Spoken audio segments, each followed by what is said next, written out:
Mirrors by Greensearcher. Chapter 20. Adam finished the last stroke of his father's signature. A poor forgery, but after so long it wouldn't matter. Dipping the quill back into the well, he held it out to the mantel clock beside him, who was currently wringing his golden hands together. "My lord, please," the man said nervously. "Are you certain there is no other way?" "I called you here as my witness, Cogsworth. Will you sign it or not?" Cogsworth sighed deeply, before taking the quill and gripping it as well as he could manage. He paused over the long scroll of parchment, then reluctantly penned in his name. A small tapping came at the door then. "Enter," Adam said. His words felt hollow and empty, like they weren't even coming from his own lips. Ignoring that, he watched as the castle's commander rolled slowly into the large office. "Giles," Adam said. "what did you find?" The swordsman propped himself upright at the foot of the small writing desk. "Nothing recognizable, my lord," he said solemnly. "It seems the wolves found him long before we could." So, Gaston was dead. Strangely, Adam felt nothing at such news. "My lord," Giles went on, "I cannot let you stand by and do this. I have already told you. What's done is done," Adam said roughly. "It was the only way to save Bel's life. The only way to free everyone and keep you all safe." "And what of yourself?" Giles said. Emotion laced his voice. Something rarely heard from the man who had maintained his poise amid dozens of battles and attacks over the last half a century. "Please, my prince, let us fight her," the commander went on. "With the spell broken, we will have our forms again. We will stand a chance." "Giles, I have served this family since my youth," Giles said fiercely. "I cannot abandon my allegiance to you now." Adam closed his eyes. "If that is true," he said quietly, "then you will obey my order now. Protect these people and protect Bel." The sword seemed to tremble with frustration, remaining silent for a long moment. "As you wish, my lord," he finally rasped. Nodding, Adam looked back down at the parchment in his hand. Under the guise of being signed by his father a decade earlier, it declared a large sum of money be distributed to each member of the household in the event of his death. Such a statement would justify more money than they would each carry when they escaped this place. Perhaps the document wasn't needed, but he wouldn't have the money confiscated due to lack of proof. A separate document lay beneath this one, indicating the purchase of several of Maurice's inventions. A lie, of course, but no one could prove otherwise. It left Bel and her father enough to live off of for the rest of their lives, enough to give Bel a real education, and enough for a handsome dowry, should she need it. Adam's throat grew tight at the thought, but he wouldn't leave her alone in this world without such protection. "Giles," he rasped, looking up, "the Enchantress promised me everybody's safety, but I doubt that extends to my uncle. As soon as you can, take everyone and leave the palace." "Yes, my lord," the man said quietly. The sorrow, the dread of everything that was overwhelming him at once. Again. Adam clenched his fists as he stared at the old wooden desk. "Thank you for everything," he whispered to the two of them. "I'm sorry to leave you to relay this news to the others, but I don't think I can bear to tell them myself." At his feet, Giles cursed roughly, already rolling away. Cogsworth rested a cool metal hand against his arm for a long moment, then hobbled slowly out of the room. Adam squeezed his eyes shut, waiting until the door shut before he was alone again. Then he pulled out a fresh parchment, picking up the quill, and started one final page. "My dear Bel." "Oi, Henry!" Henry tugged back on the reins, slowing his horse to a stop and looking up. One of his neighbours was waving at him, motioning him towards a small stable. Hopping out of the old wagon, he hurried over. The man rubbed the back of his head as he approached. He was a tall man with dark black hair pulled into a tight ponytail and thick, broad shoulders. "Sorry to bother you on your way out," he said, pulling open the barn door and leading Henry inside. "We just got a bit of a conundrum." Henry frowned, looking around. Before the man could explain, he caught sight of a large brown workhorse covered in a thick blanket. "Hey," he said, moving over. "Phoenix, is it?" No, Phineas?"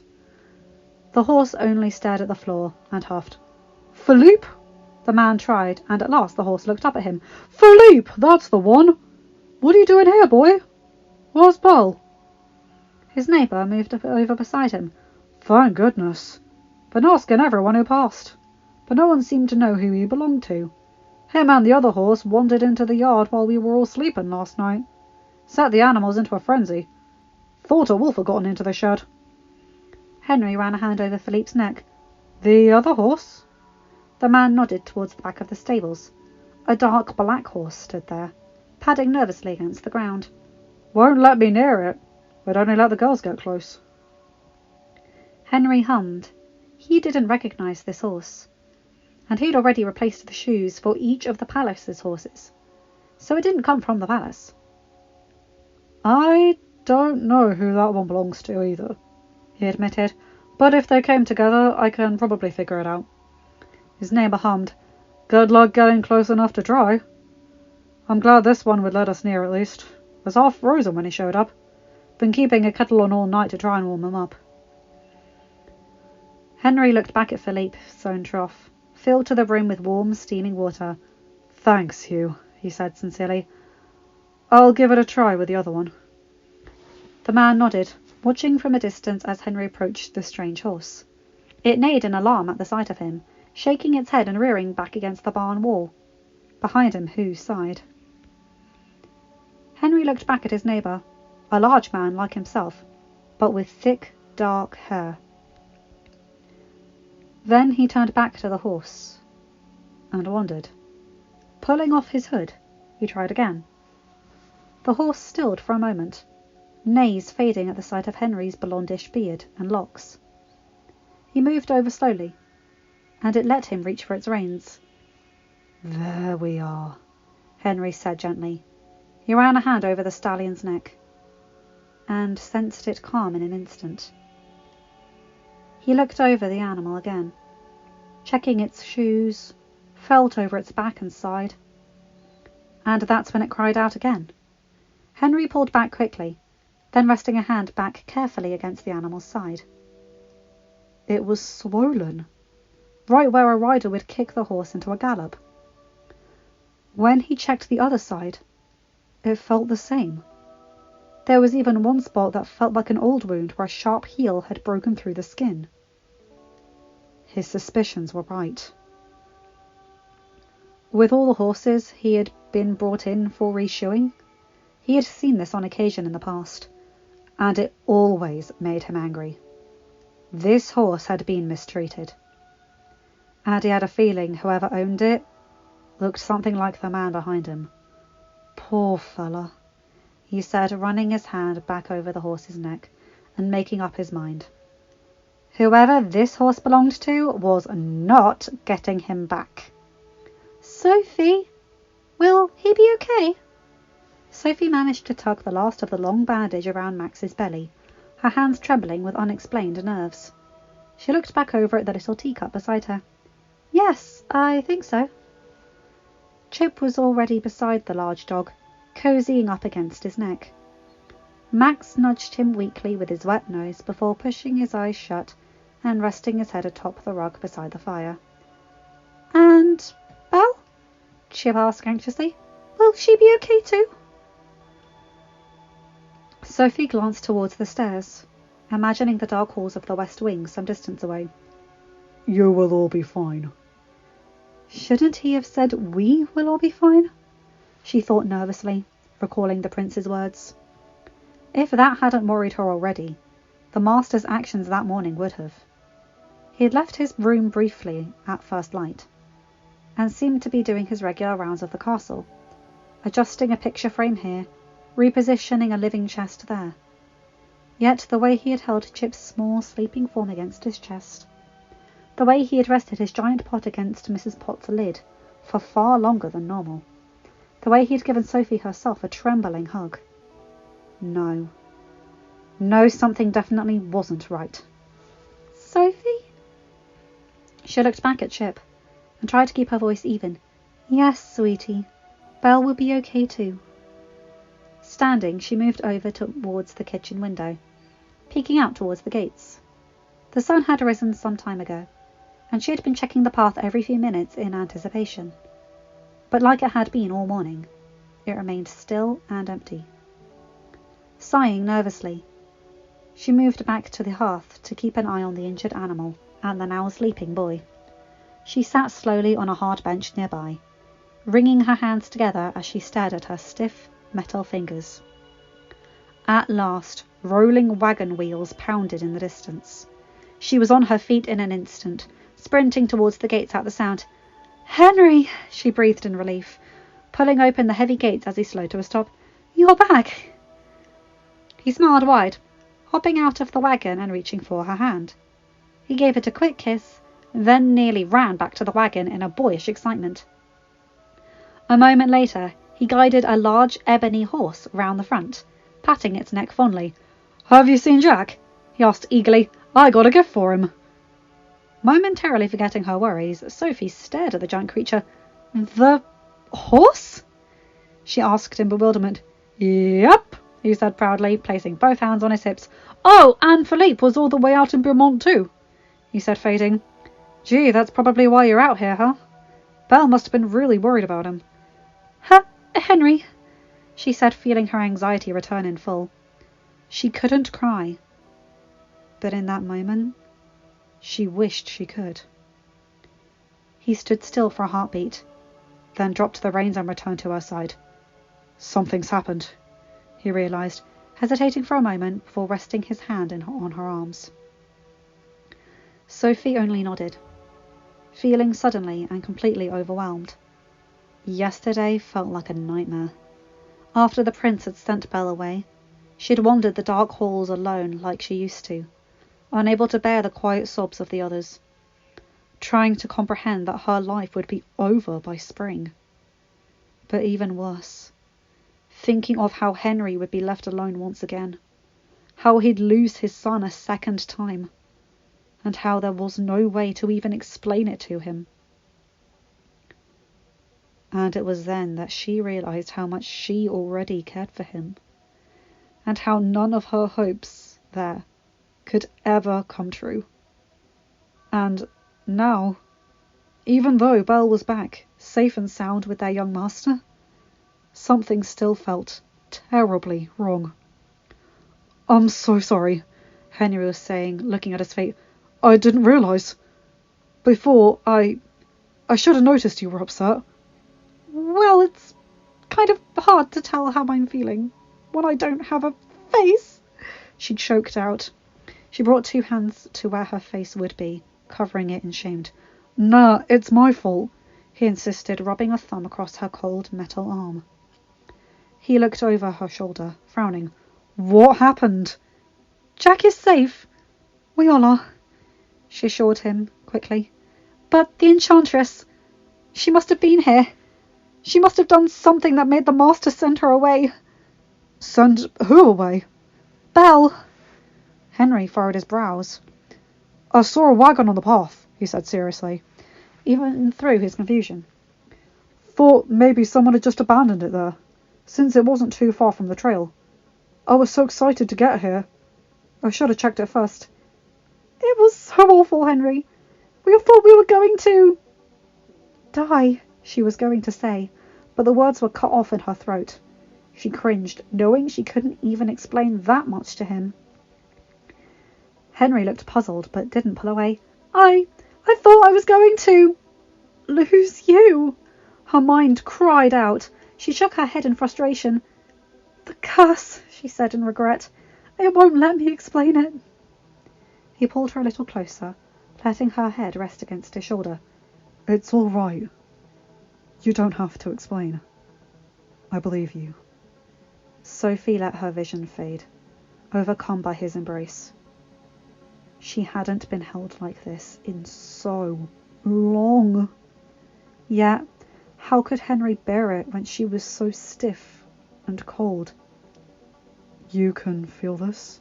He asked quietly. She nodded against him, embarrassed by what she was. I'm sorry.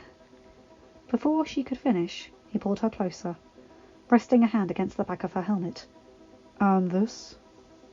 She felt the warmth, could almost feel his fingers, as though they were woven through the curls that had once graced her neck. Yes, she breathed. He nodded, satisfied, and didn't let go for a long time. Quiet breathing, the crackling of a fire, something warm encasing her hand. Belle opened her eyes, blinking rapidly against the evening sun that broke through the curtains. You're safe now. She remembered the forest, the storm, the rope around her wrists, Adam calling for her against the wind. Her heart raced, and she was looking around again. And there he was, holding her hand and half of her arm in one paw, face resting heavily in the palm of his other. Pushing down the heavy covers with her free hand, Belle reached out weakly and brushed her fingers against his cheek. He looked up in a heartbeat. His eyes were bloodshot, like he hadn't slept in days. Belle, he rasped, squeezing her hand. Then he looked down, suddenly aware of what he was doing, and pulled back. Belle cocked her head, reaching out and bringing his hand back into hers. Come, she said, even in her own lingering exhaustion, sitting up and moving over to make room. Sleep. Adam looked uncertain. You're not afraid of me? Of course not, she said, pulling on his paw. But he started, even as he gave in and climbed in beside her. I was terrible. Because she threatened you. Adam stared at her from where he knelt on the mattress, now inches away. Then he pulled her into a close embrace. You knew, he breathed against her shoulder. I knew something was wrong, she shrugged, closing her eyes and drinking in the feeling of being held by him again. It had been but a day, but it was all she had wanted in those freezing, lonesome woods. I'm so sorry, Belle, he said. His voice was thick, like he was holding back tears. I didn't mean any of it. I know. I didn't want to send you away. I know, Adam, she said gently. She ran her fingers in a circle against his back. He was still holding her, clinging to her almost. So she continued the motion. I thought I was doing the right thing, he said, but God, I only made everything worse. You almost... He sucked in a breath, fingers brushing through her hair and pulling her closer. I should have told you what had happened, but I was just so afraid that if I did, you might try to come back for me. And then she would... He trailed off, and Belle could hear his heart beating madly in his chest. Hurt the others? She asked sadly. He pulled back at that and blinked. No, he said. Your father... Belle gasped, her eyes growing wide. She clung to Adam's shirt in fear. He's safe now, he assured her. But before, she said if you didn't leave, or if you tried to come back, she would kill him. He looked away, pulling back and holding her arm in one trembling paw.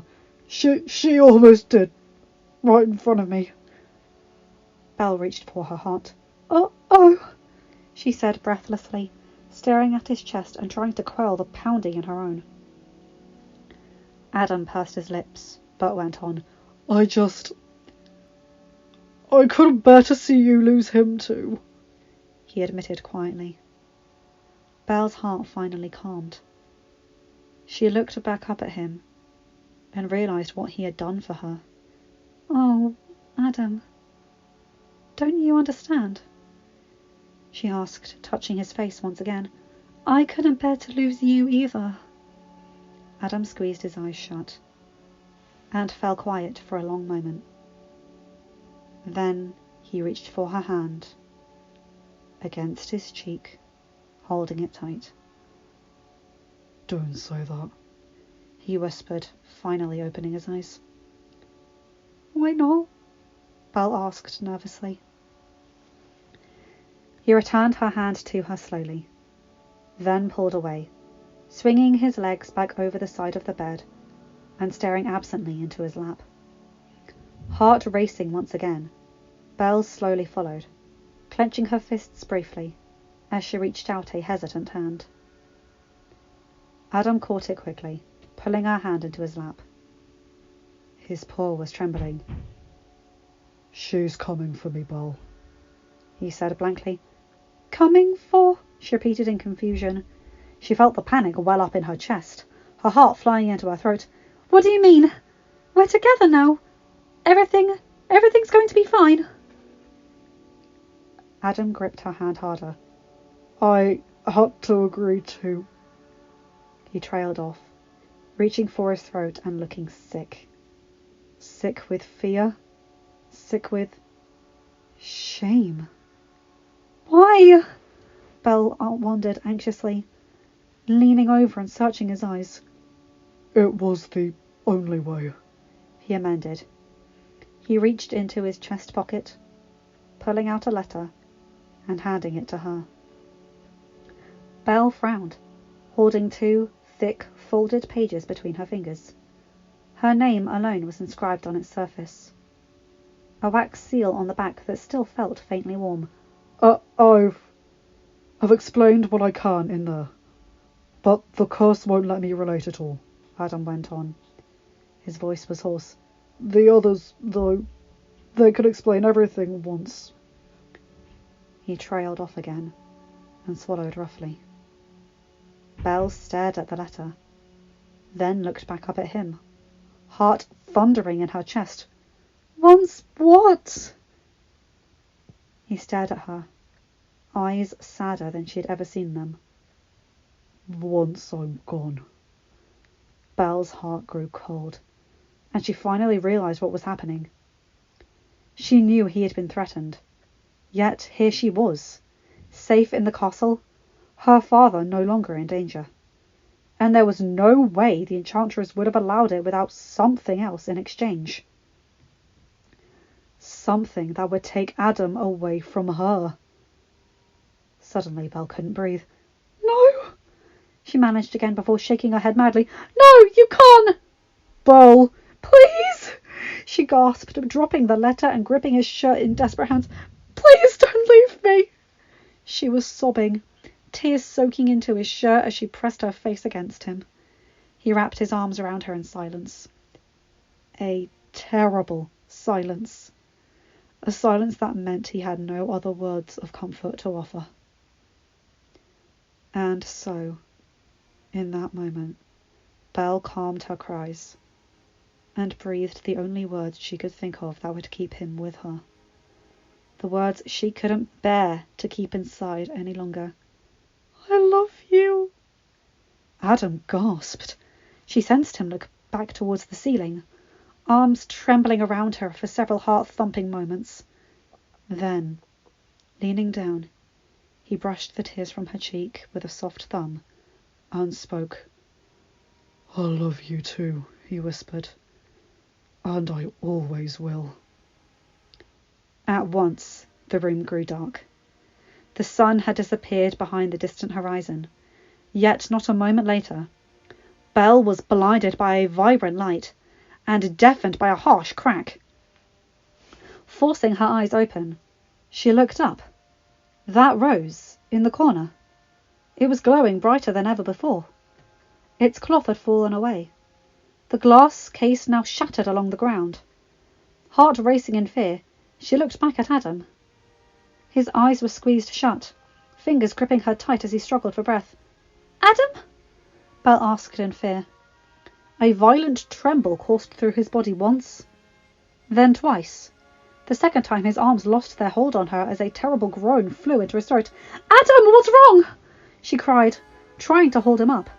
It was useless, however, and he felt her heavy knees on the floor. Looking around in desperation, Belle caught movement across the room.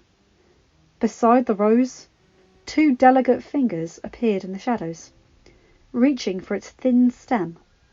Long arms. Then a body appeared next. A colossal woman, with flowing blonde hair staring at the flower in her fingertips. In a second, it had dissolved into 100 golden shards, raining down on the carpet. Smirking, the woman whipped her head around, staring back at Belle, with crimson eyes. "It's you!" Belle rasped.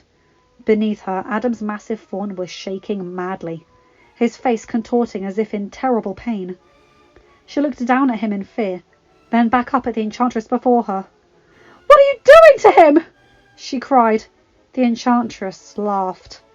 It was a terrible sound, ringing in Belle's ears long after she stopped. "Why, I didn't do that to him, dearest," she simpered. "You did." Belle breathed heavily, looking back down at Adam. He was facing the intruder, eyes quaking before staring back at Belle. He tried to return her embrace, but another tremor washed over him. He grimaced, gritting his teeth, and let out a fresh wave of moans, losing strength in his arms and nearly falling to the ground. Belle barely managed to catch him, pulling him against her and cradling his head in her lap. He clung to her waist with one arm, grasping for breath, his body burning with a stinging heat. Belle could do nothing but hold him as close as she could, running desperate fingers over his brow and watching in terror. "Don't worry. He'll look much better when it's over," the witch said, brushing her hands together before casting one forth. "Though I don't plan on letting him stay long enough for you to see." Then more gold, this time from her fingertips, shot out from across the room and straight for Adam's heart. Belle's eyes grew wide, frightened and confused, yet impulse overrode all else, and she was flinging herself across Adam's body in an instant. She braced herself for the impact, but none came. Instead, long winding chains crawled between her limbs and wrapped themselves around Adam until a thick, glowing band formed around his neck, like the collar of an animal, tightening with each breath he took. "No!" Belle screamed, reaching down and tugging against the terrible bond. She looked back at the enchantress, sucking in a breath of terror. "No, let him go!" "Bull!" Adam managed at last, finally lifting one trembling hand and resting it against her shoulder. His eyes looked sad and defeated, but not surprised, almost like he had been expecting this. "Adam, you have to fight back!" Belle begged, tugging desperately with both hands against the cruel cuff around his throat. "Please!" "He can't," the witch said. She was closer now, the end of a long chain tight in one red-nailed hand. "He made me an oath." She stopped beside them, her head skimming the ceiling above, lips curling in an obvious, vicious smirk, and she leaned close. "A spellbinding oath, if you will." Belle sucked in a breath of fear. The enchantress was even more terrifying than she had imagined. Her eyes were larger and far more vibrant than they had been in the old storyteller's form. Her nails long, sharp as claws. Her lips so red they seemed to drip blood. And while she had a terrible beauty about her, her skin appeared to be sinking in upon closer inspection. So translucent in some places, the bone was visible beneath. Belle shook her head roughly. "No!" she said, clinging to Adam's shoulders as he continued to tremble beneath her. Yes, she was frightened, but in that moment, her fear paled against her determination. I won't let you do this!" she shouted. The enchantress scowled, amusement fading. "Shove off, girl," she said, reaching down and grabbing Belle's sleeve. "He's no longer your concern." Belle held to Adam as tight as she could, but found herself torn from him in an instant and thrown aside like a rag doll. "Belle!" Adam groaned, stretching out an arm in an attempt to reach her. Yet he jerked to a stop as he did, the chain holding him back. He growled, turning back to the enchantress as he gasped for breath. "You promised not to hurt her!" "And I didn't," the enchantress said, crossing her arms. Belle rolled to a stop, but the witch was right. She felt no pain at the fall. Still, her lingering exhaustion from her previous state of hypothermia fell over her in that instant, and she fought against the tired limbs back to her knees.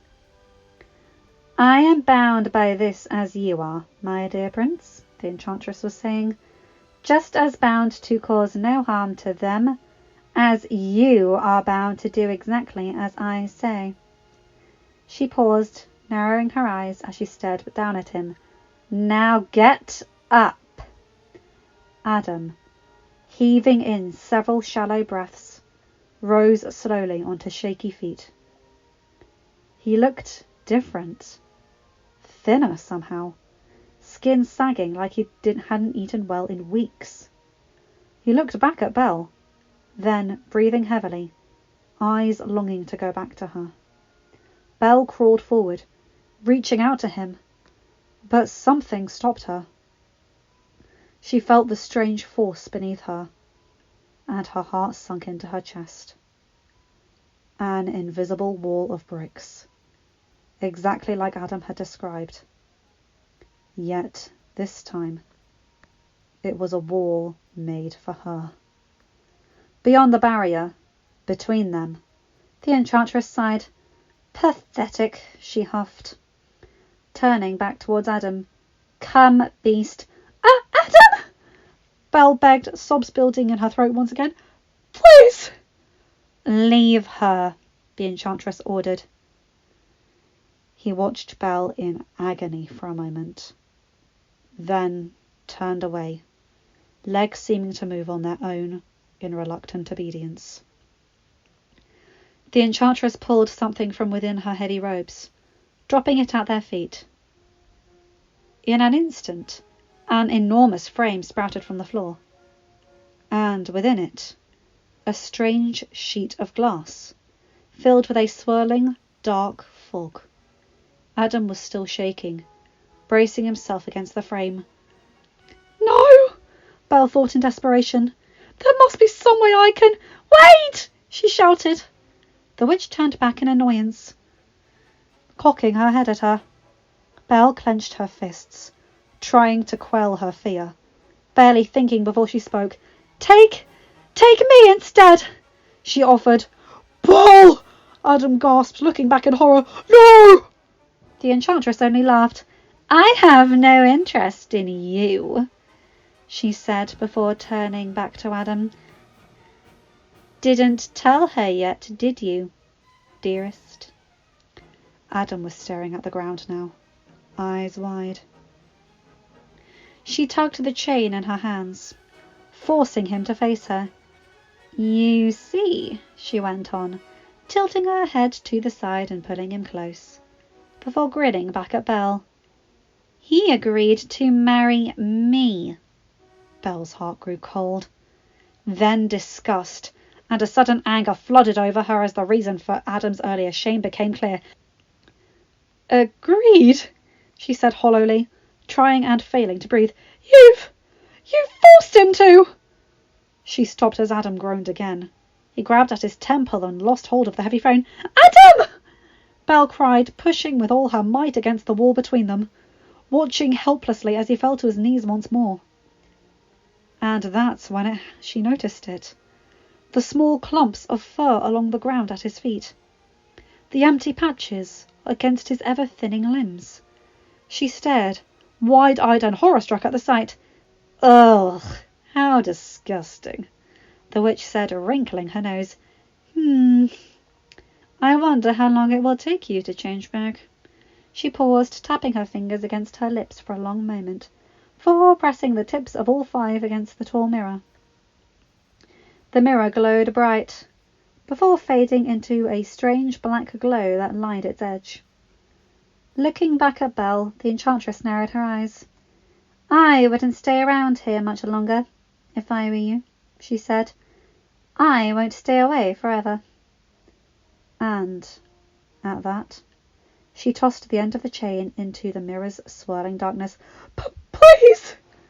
Belle gasped, clawing desperately against the invisible bricks before her, vision blurring against fresh tears. "Why are you doing this?" The enchantress frowned deeply. She stopped, furrowing her brows, staring into the mirror, as something within its depths began pulling on the long chain.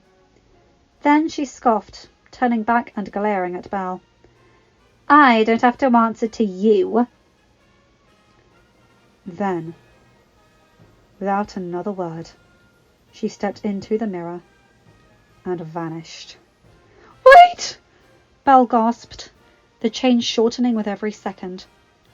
It was nearly gone now, and Adam stared at it from where he knelt.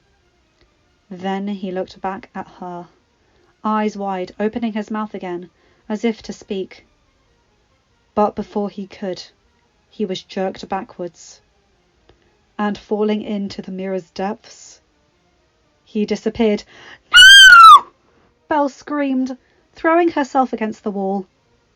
It was gone, and she tumbled forward, gasping for breath before racing to follow him.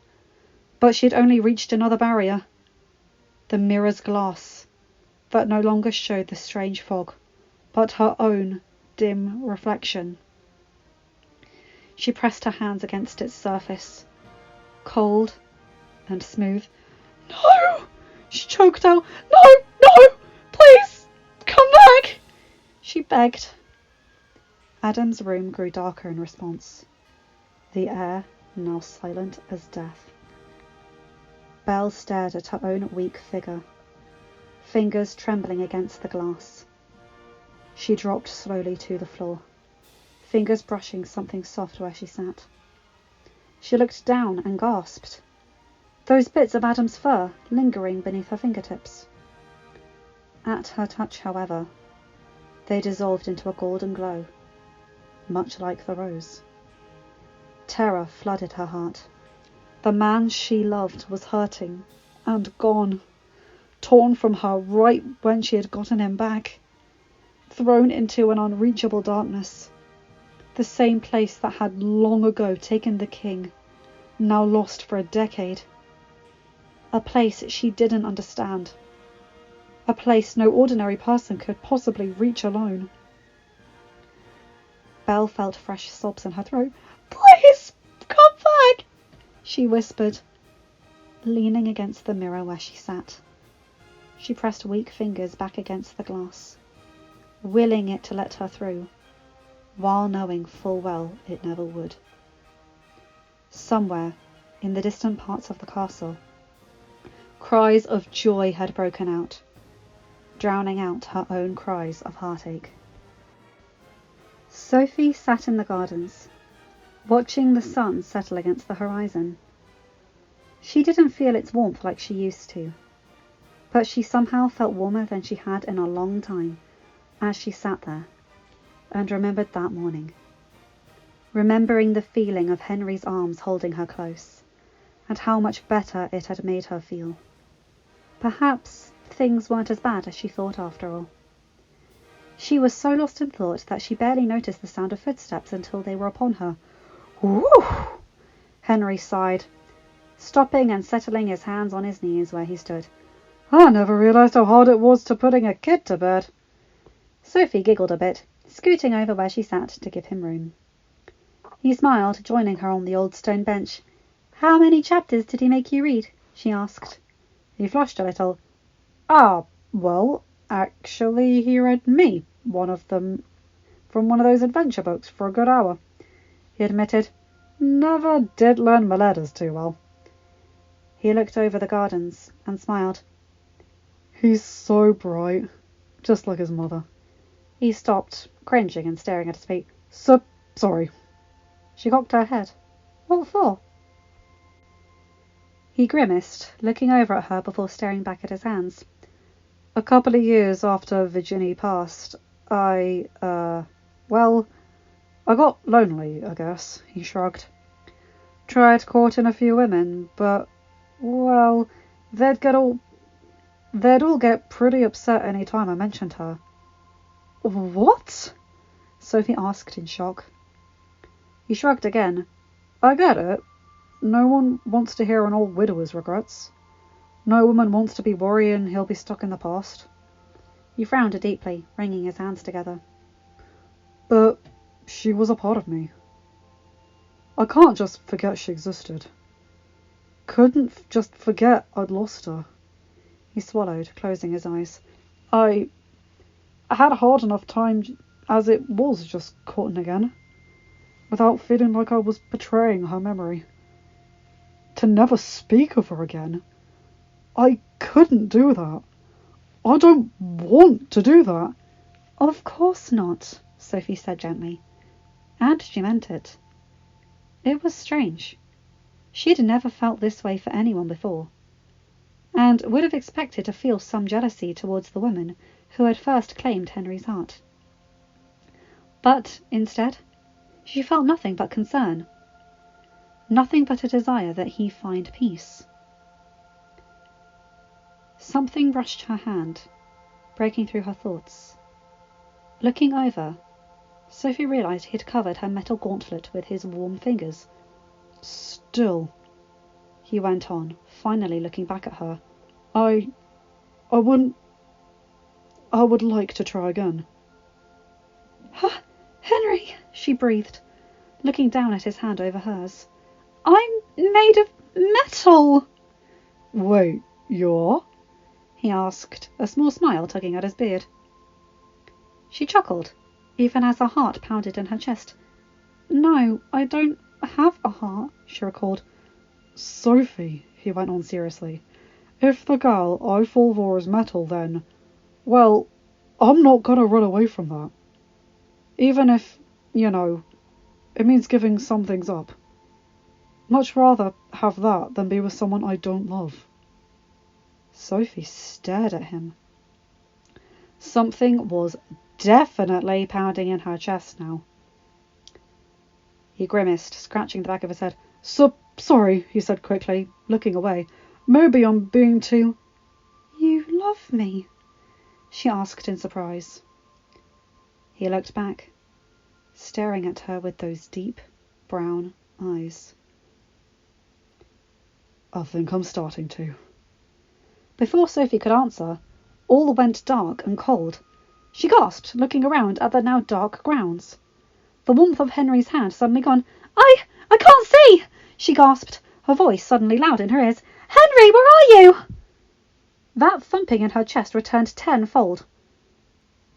A heart, no doubt about it, pounding against her breast, sending pulses up into her neck and down into her gut.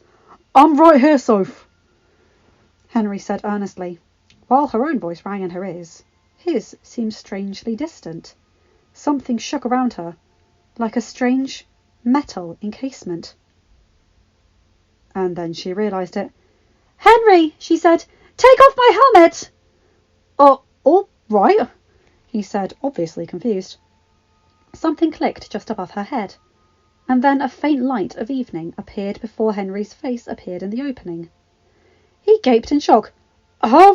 He stopped, blinking twice before speaking again. Have you been in there all this time? No, she cried, laughing with joy.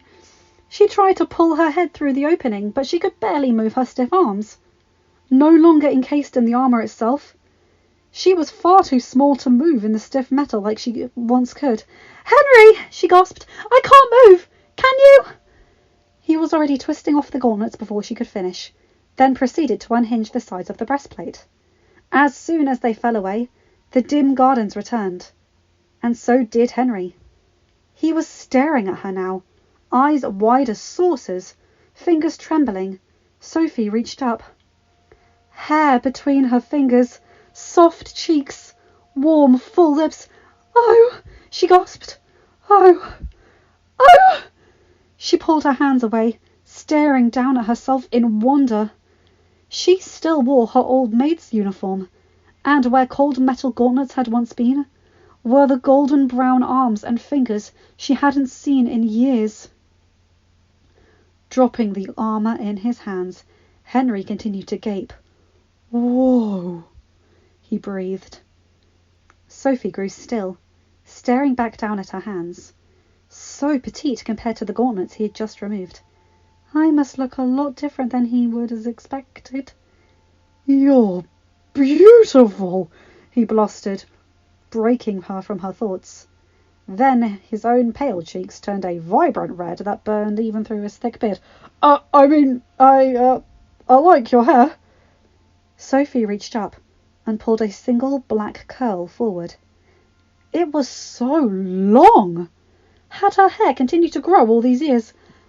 "I can't believe it," she said, a smile tugging at her lips. Real lips, a real smile. She felt her face again and laughed once more. What had she been so worried about before? Belle! The prince! They must have broken the spell after all, she cried, looking towards the west wing, a strange pinkish glow shining through its tall windows. Meanwhile Henry's mouth had fallen open, looking back in the direction of the castle. "So that's what nobody could tell me." "Uh-huh," Sophie said, barely containing her laughter. She felt as if she could laugh for hours and never stop. She sobered quickly, however, as Henry looked back at her with soft eyes. Eyes full of meaning. Nervously, he inched closer, reaching forward and pushing back the mess of hair from the side of her face. The touch sent a wonderful flutter into her stomach. "It's really you, then?" he asked quietly. She stared at him, then nodded. "Could—" He stopped, leaning down closer, warm breath against her lips. "Could I—" "Yes," she breathed earnestly, closing her eyes. Sophie waited but a moment, before feeling his lips against hers. They were so warm, and their heat seemed to fill her head to toe in an instant. His hands were rough and calloused from his work, but held her gently, brushing up and down into her thick hair and pulling her deeper into the kiss. Goodness, the man knew what he was doing. Sophie hummed against him. After all those years feeling constantly cold and so alone, this felt like a dream. Finally parting, he smiled down at her. Somehow it was larger and even sweeter than any of the smiles she had seen from him before. "You know," Sophie started, running a finger over her lips and looking up with a mischievous grin, "I may be starting to love you too." He chuckled heartily at that and pulled her up into a tight embrace. "Henry, wait!" she gasped, feeling a heavy strain against her lower half. "My legs!" "Oh, right," he said, dropping quickly to his knees and unfastening the rest of her now bulky armour. He pulled each piece off carefully, setting them aside with a strange reverence before looking back up at her. His smile hadn't faded, nor had the redness in his cheeks. Muffled cries of alarm and joy started ringing out from the castle, and Henry's eyes went wide in a heartbeat. "Jack!" Sophie breathed. He stared at her in shock for another long moment, then nodded and grabbed her hand before racing back towards the kitchens. Sophie found it surprisingly easy to keep up, for even though her legs were shorter now, it was much easier to control flesh than creaking metal joints. "Papa!" a small voice cried out as they entered the kitchens. "Papa, help!" They spotted him then, a small, blonde-haired child, near the top of the kitchen cupboards. While the others preferred one of the castle's soft beds, Chip had found great personal enjoyment in the time Mrs. Potts had allowed him to sleep in one of the top cupboards. He had laid claim there ever since. Now, however, the poor boy was wedged between the shelves where he slept. Henry ran over, bracing one foot against the counter and tearing off several of the cupboard's wooden panels, throwing them aside. Then he carefully pulled the child free. "Jack!" he said, cradling him against his chest and pushing his long hair from his face. Is it you, son? Papa, the boy said, wide-eyed and frightened. He looked close to tears. I can't move! I can't move! Henry looked his son over. The child's arms hung limp at his sides, head barely holding itself aloft. He never learned to use his limbs, Sophie realized, heart falling into her stomach. Henry pulled Chip's hand into his own, tucking him closer against himself. You're all right, he said quietly. I've got you. Don't be scared. Chip closed his eyes as 2 small tears escaped. Don't let go, Papa, he whispered. I'll break. I won't let go, Henry promised. He looked up then and caught Sophie's eyes. Despite his spoken assurances, the young father looked terrified. Sophie moved closer then, slowly. Chip, she said carefully, it's me, Sophie. Do you recognize my voice? He opened his eyes, staring at her for a long moment. Then he nodded, ever so slightly, but it was enough. There, see? You're moving your head, she said, reaching for his fingers and gave them a gentle squeeze. Can you feel that, sweetie? Yeah, the boy said slowly. It feels weird. What is it? I'm holding your hand, she explained. My fingers are warm now, huh? Henry started feeling Chip's arm as they spoke, then moving down to his leg. His breathing calmed a little as he did. He's strong, he said seriously, looking back up and lowering his voice. This is the body of a boy who runs. Maybe there's still hope then, Sophie thought, her heart pounding so loudly she thought it would burst in her chest. Or perhaps that's how hearts always felt. She couldn't remember.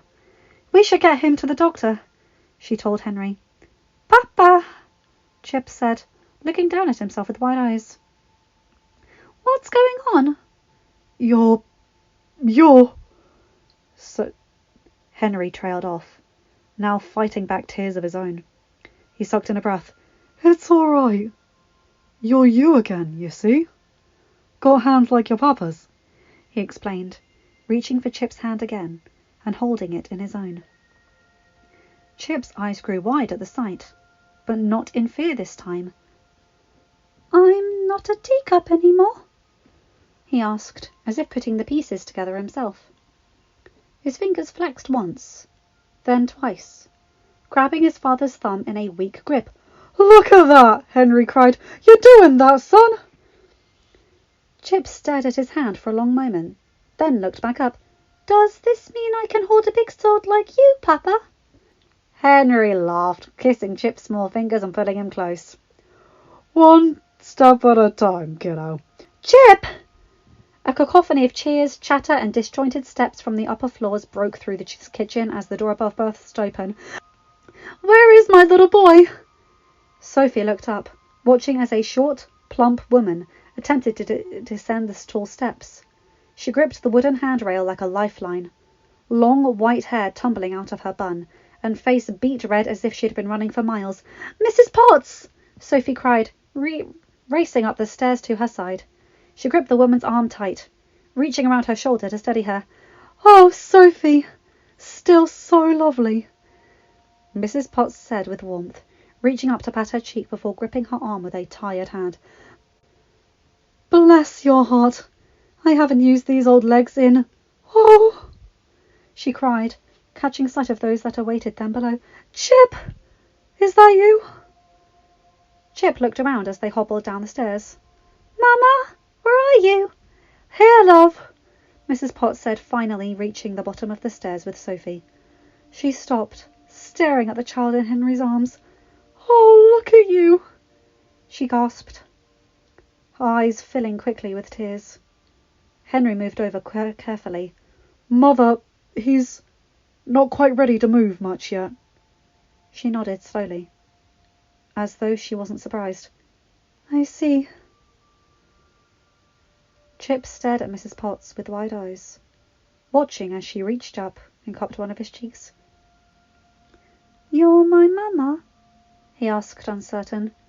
"Yes, dear, it's me." He watched her carefully for several moments. "So, you got hands then, too?" he asked at last. "Hands and arms to hug you," she whispered. "You hear that?" Henry prodded. "You want to give your mama a hug?" "Yeah," Chip said with unusual shyness. Sophie helped Mrs. Potts settled in a rocker by the fire. Aunt Henry promptly settled the boy in her arms, staying nearby to steady him, but not before reaching out a hand and beckoning Sophie to his side. Mrs. Potts pulled Chip close, resting her head against his. "You smell so good," she breathed, her tears now falling freely down her cheeks. And finally, the child let forth his first real smile since the transformation, revealing one large chip in his front tooth. Henry chuckled, wrapping an arm around Sophie and leaning close. "Looks like he's keeping that nickname." "A few things should come back quickly," Dr. Matthews said, holding his head up. "Some uncoordinated movements of the arms, legs and fingers. Things he already managed as an infant." "I wondered," Mrs. Potts replied, fingers curling into her apron. "I didn't even know at what age we would get him back." "Yes, it appears we all aged with time," Matthews said. "A full head of white hair on me now, but I'll take it." Before them sat Henry with Chip in his lap. He held his son upright, large arms wrapped around him to keep him in place. The doctor was continuing to fumble through his office drawers with shaking hands, still trying to gain control of his own body after so long spent as an ear horn. The latter was now tucked safely into his belt. Around them sat a crowd of servants, chatting happily and admiring their new limbs. More hobbled inside by the minute, dozens more waiting out in the hall. Some were stiffer than others, depending on their enchanted forms, and awaited their own examination. Most, however, only wished to see how the castle's youngest occupant would air. "Now," Matthews went on, "considering the condition of his body, I believe the nerve connections still exist. No child without them could have muscles such as he does. Ah, there we are," he said, pulling out a small mallet from a cupboard and settling with some effort onto a stool before Henry. "Let's take a look." Without another word, he tapped lightly on Chip's knee. The servants around all grew still, watching with bated breath, then broke into cheers as the boy's leg gave a small but unmistakable kick. Someone stood running on clumsy legs into the hall. "He'll walk!" he shouted to those outside. "That a lad," Henry said, hugging the boy tight. Chip smiled wide as the doctor continued prodding several other sections of his limbs. "Mama," he asked after a moment, "when do I get to try a cookie? There's still some left over from Christmas." At this, the room erupted in laughter. "No. I think we better start you on liquids," the doctor smiled, before growing serious and turning towards the others. "In fact, all of us would be best to begin with a simple diet. Chicken soup, perhaps some plain bread." At that, the door burst open. "I've got the rum!" Lumiere shouted out, a bottle in each hand. He half hopped, half hobbled inside, clearly not in full control of his legs yet, and giving the impression he had already had a good fill of the substance. "Monsieur, I thought you would be with Fifi right now," one of the maids said, obviously insinuating something as several of her friends giggled without restraint. "Oh," Lumiere said slyly, handing off the liquor to the group before looking up and flashing a cheeky smile. "Don't fret, my ladies. Ma coquette and I have already—" He stopped when Mrs. Potts cleared her throat loudly and glanced towards Chip. The boy's eyes were wide and attentive. "Ah, Lumiere said, coughing, before turning around with a flush. "I mean, Chip, my boy, you look splendid." "Who are you?" Chip asked innocently. Several chuckles crossed the room. Given Chip had been too young to remember anyone in their human forms, Lumiere wasn't the first who needed a reintroduction. "Give it a guess, lad. He shouldn't be hard. one of the men suggested, downing a gulp from one of the bottles before passing it down the line. Dr. Matthews sighed in defeat. Lumiere, on demand, did a twirl and threw out his hands in a flashy show no other servant could possibly follow. Chip hummed, furrowing his brows. Cogsworth? Lumiere's mouth nearly fell to the floor. Cogsworth? Chip giggled. Just kidding. I knew it was you, Lumiere, he said, flashing his own wide, half-toothed grin. The others broke out into laughter once again.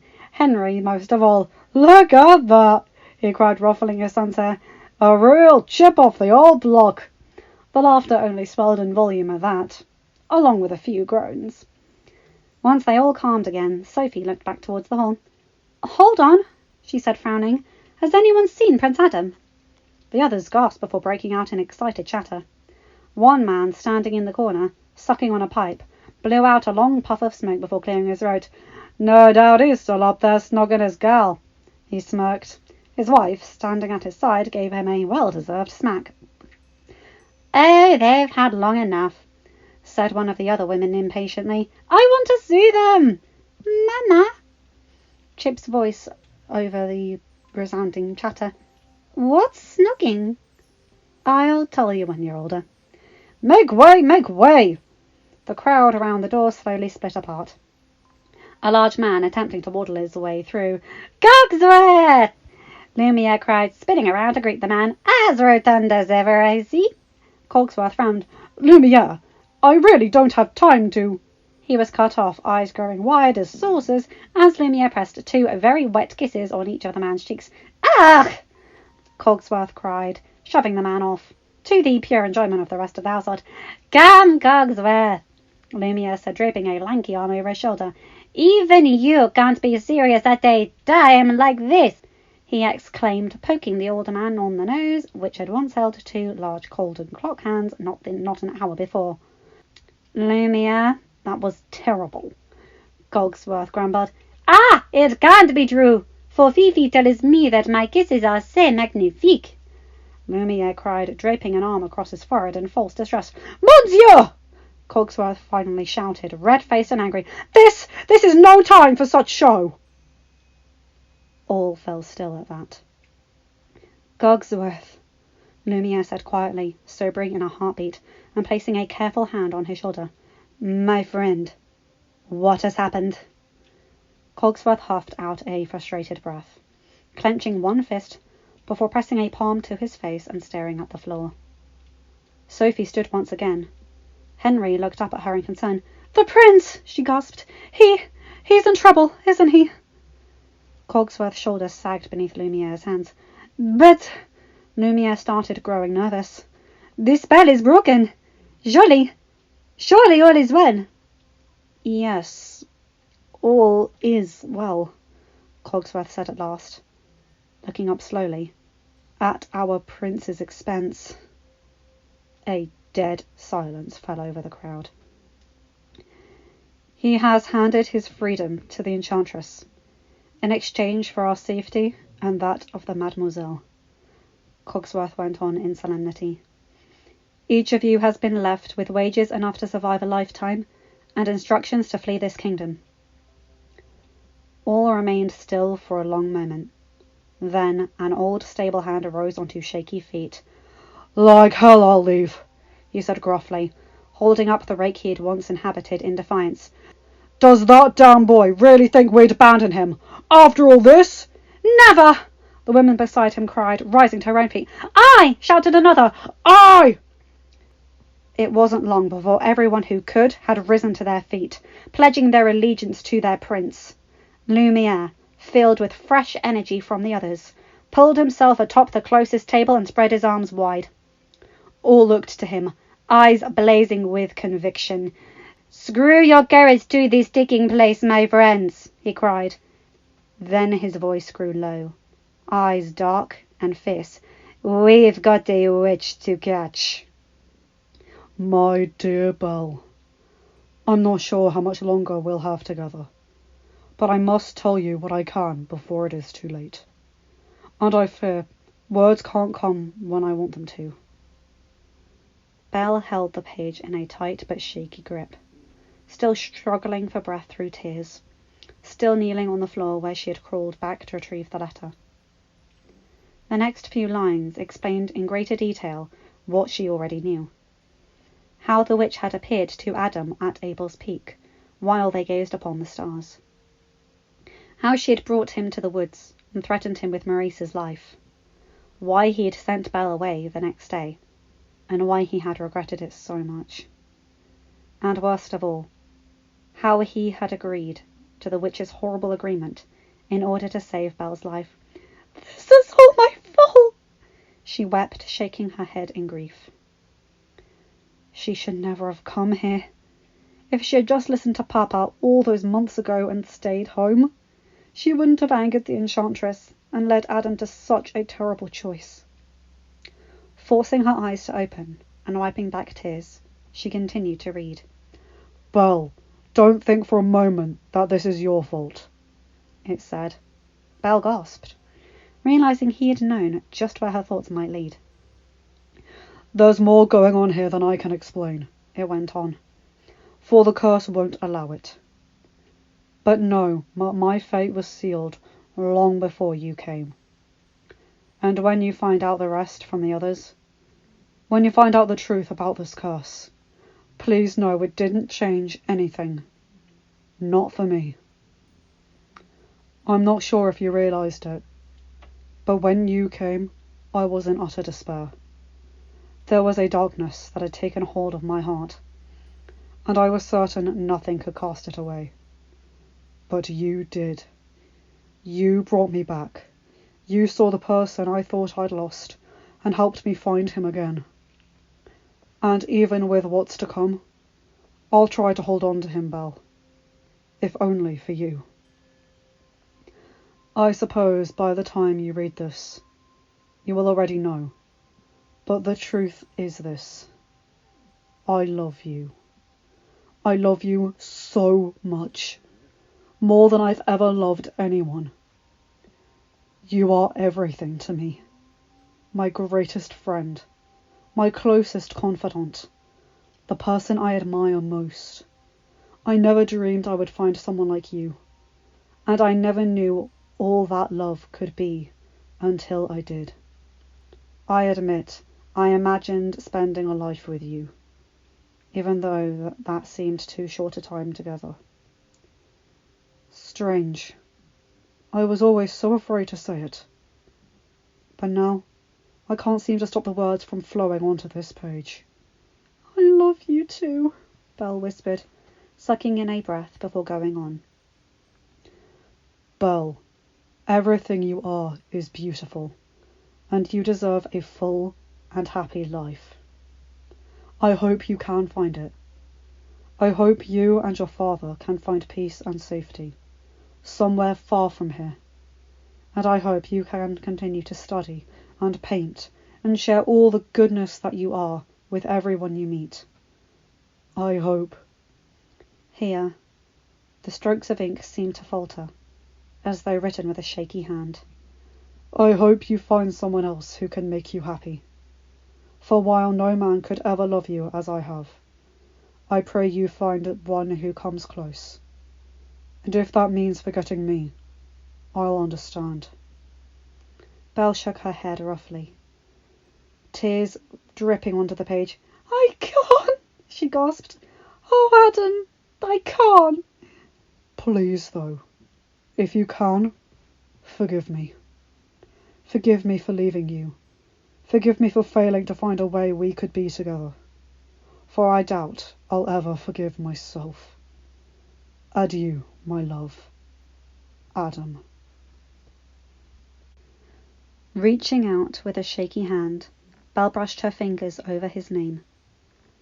Then she gasped, pressing the letter against her chest, trying to draw what little part of him out of it that she could. It's hopeless, she gasped, grabbing at her heart, trying to fight the horrible fist that had returned, twisting up her insides like it had a maman's death. But this time, somehow, it felt even worse. No, that small voice inside her whispered, barely noticeable beneath her turmoil. You can't lose hope. It's never hopeless, another voice said, echoing her thoughts. Belle started, looking up as heavy footfalls stepped into the room. A tall, thin man stood there, dressed in a well-fitted military uniform, long grey hair swept back into a neat ponytail. "Who are you?" Belle asked, heart racing in fear. The man remained a safe distance away. "A friend, my dear," he said. His voice was soothing and deep, but strangest of all, it felt familiar. With slow, deliberate movements, he gave a deep bow before standing tall once more, and resting a hand on the sword at his hip. Belle's eyes followed his gloved hand, and grew wide in response. Sir Giles?" she asked, recognizing the blade in an instant. "Are you all right? Why—" She stopped, looking back at the strange man in fear. "Why do you have him?" she demanded. The man only smiled, taking another 2 steps closer before crouching down to her level. From this distance, Belle caught several specks of gold in each of his eyes. In a way, the earrings reminded her of the gold carvings along the blade's handle guard, now resting at his hip. Pulling the sabre slowly from his belt, the man displayed it upon his open palms. "Mademoiselle," he said, "do you not recognize me now?" Belle stared at Giles' cold, unmoving form, then back to the man who held him. The man whose voice had travelled with her through the woods outside 100 times now. "Giles!" she breathed. You're human again." He smiled, though there was a sadness to it. "Yes, we have all returned to ourselves once more." Belle took a long moment to catch her breath. She looked back at the grand mirror that had taken Adam, remembering his trembling body, the way he had clung to her through his pain, the way his body had started to shift before her very eyes. Was he changing back too? Belle wondered in shock. She looked back at Giles's human form. She should be asking how the curse had broken, if everyone was really back to themselves once more. But she could only think of one thing. Giles, she choked out. He's gone. Slowly, the man reached a gentle arm around her shoulder. Belle, having nothing left, buried her face against his coat. "Oh, dear girl, forgive me," Giles said, settling the sword aside and reaching another arm around her. "I could not stop him, nor protect him as I should have done." Belle tried to speak, but only found herself crying again. Eventually, the old commander pulled her carefully to her feet and guided her back to the bed. Setting her on the edge, he moved with careful steps across the room and dragged another chair to her side. "He agreed so that she would break the curse, didn't he?" Belle asked at last, dabbing her face against her sleeve. "Agreed to marry that monster?" she whispered. Suddenly, she realized the fear she had felt at such a prospect, with Gaston, must be nothing compared to what Adam was facing right now. Her throat grew tight once more, and she gripped the covers hard. "In a way, that is true," Giles replied, "though it was more an agreement that the enchantress would allow the curse to be broken." Belle frowned. "But if she didn't break it, then who—" She trailed off, staring at her feet. "I didn't do that to him. You did." What had the enchantress meant by that? Belle forced herself to think back. She remembered the witch's horrible tale, told while in the storyteller's form. Remembered being led to the rose in the dead of night. Remembered how Adam had been forced to send her away the day before. Belle had known the enchantress wanted her gone, but she'd always assumed it was simply because she was an outsider. But wasn't Henry an outsider too? Why didn't the witch care that he was here? Belle frowned deeply, recalling her last words to Adam that evening before their enemy appeared. And suddenly, it all made sense. It was me, she whispered, looking up. My love for Adam broke the spell. And his for you, Charles nodded. Belle's breath was hollow, and she pressed Adam's letter closer to her breast. She faintly recalled that early autumn day in the gardens, sitting together on an old stone bench, the way his throat had closed up before the words could come out. He tried to tell me, she said quietly, when I first came. He tried to explain the curse, but he couldn't. Yes, he did. But, my dear, Giles said seriously, resting a comforting hand on hers, I have no doubt that, cursed or not, his feelings for you would not have changed. Belle looked back down at the letter, still held tightly between her fingers. Yes, I know. Giles pulled back, crossing his legs with some stiffness before frowning. Prince Adam informed me that it was the Enchantress's intention to seduce him into breaking the curse with her all along. He stopped, huffing to himself. She clearly doesn't know our prince at all. Belle nodded. And that's why she wanted me gone. She sucked in a breath, lifting her feet off the floor and pulling her knees to her chest. And now she has just what she wanted. Oh, Giles, she gasped, shaking her head. How can I feel any hope? His father was taken just the same way, and no one's seen him since. It is true, Giles admitted. King Alexander has been lost all these years. However, he said, leaning forward and raising a finger, we were but household objects, with a master who could not leave these grounds. We are not so ill-equipped now. Leaning back again, he reached into his coat and pulled out a shining silver object. The mirror, Belle breathed, taking it in her hands. Your noble steed had it on him, Giles explained.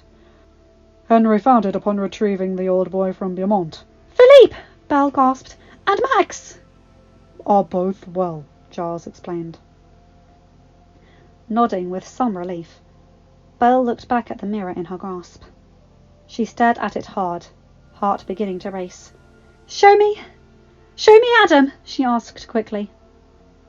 The mirror changed, but only showed that strange, swirling mist that he had fallen into. Heart sinking into her stomach, she tried again. Show me the witch, please, she said desperately. Show me where they are. That won't work, Giles said. Such questions haven't worked in the past, I am afraid. Belle nodded, still disappointed, even though she should have known as much. Adam had told her himself, after all. He had tried for years to see his father in the mirror, with no success. Of course, the witch wouldn't let things be so simple. Still, there was more to this mirror that they didn't know. She could feel it. I still think it can help us, she told Giles. As do I, he agreed. Now, I must be honest with you. It was Prince Adam's wish that we escape this kingdom, for the Enchantress has expressed a desire to seize control of it. Belle looked up, eyes growing wide. She thought of the villagers in Molyneux. She didn't feel particularly close to most of them, but being ruled by that terrible Enchantress wasn't something she'd wish upon anyone. However, Giles went on, the prince only ordered us to leave the palace, and to keep you safe. A small smile had crept over his face, and Belle began to feel one of her own. So, there's no reason you can't escort me on a witch hunt, she finished for him. Giles bowed his head slightly, though it couldn't hide the grin on his face. I will follow your lead, mademoiselle. A bit of hope crept into Belle's heart. I know something that will make your job easier, she said quickly. The Enchantress, she can't harm me. It was part of her agreement with Adam. Ah, Giles raised his brows. That is good news indeed. All right, Belle said, her heart swelling in her breast. How long until we leave? I assumed we would wait for your father. He stopped, 100 voices leaking in from the hall, their footsteps ringing from the stone walls. Not a moment later, the door burst open. A young woman flew inside, rushing to Belle's side and sweeping her into a tight hug. "Oh, Belle!" she said. The woman pulled back, looking up at her with a heart-shaped face and teary, dark eyes. "I'm so sorry. I just can't believe it." Belle watched her for another long moment, then smiled a bit. There was only one woman who could have been this young. "Sophie?" she asked. "Oh, yes, sorry," Sophie said, tucking a thick curl behind her ear and smiling back. She reached for Belle's hand. "Come on. Do you want to see everyone?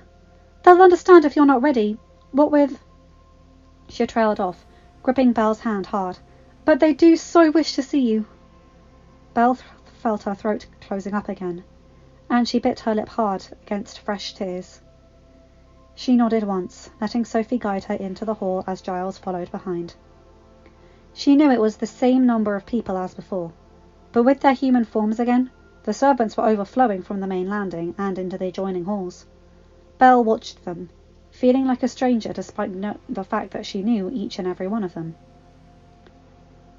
Near the front stood an older woman, hands clasped together. Henry stood beside her, holding a child against his chest. "He tried to stay up for you," Henry whispered, "but it's pretty far past his bedtime." Belle looked down at the sleeping boy in Henry's arms. "Chip," she realized, heart warming at the sight. She turned back to the older woman at their side.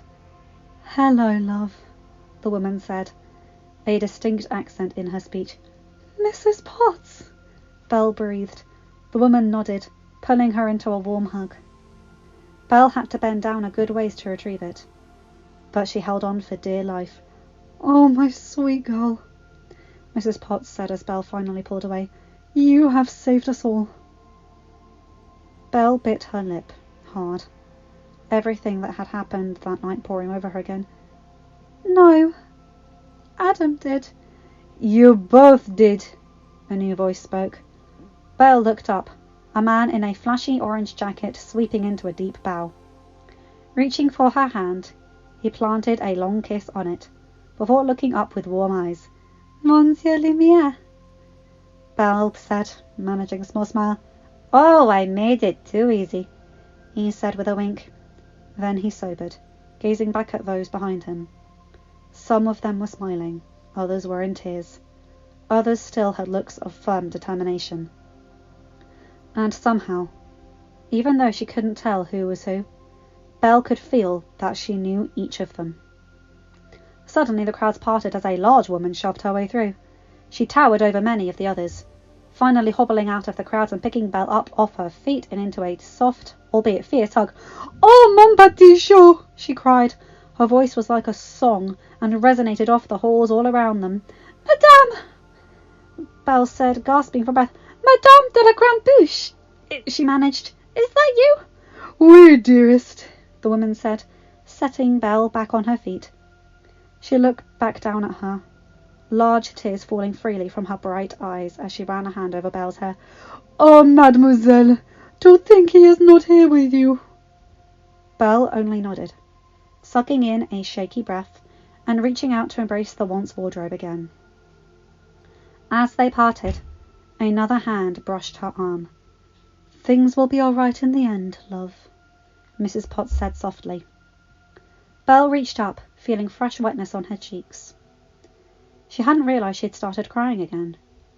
"I know," she replied, looking up at the others and feeling her heart swell with conviction despite her tears. "Because we're going to get Adam back!" At that, a quiet but strong cheer ran over the crowd.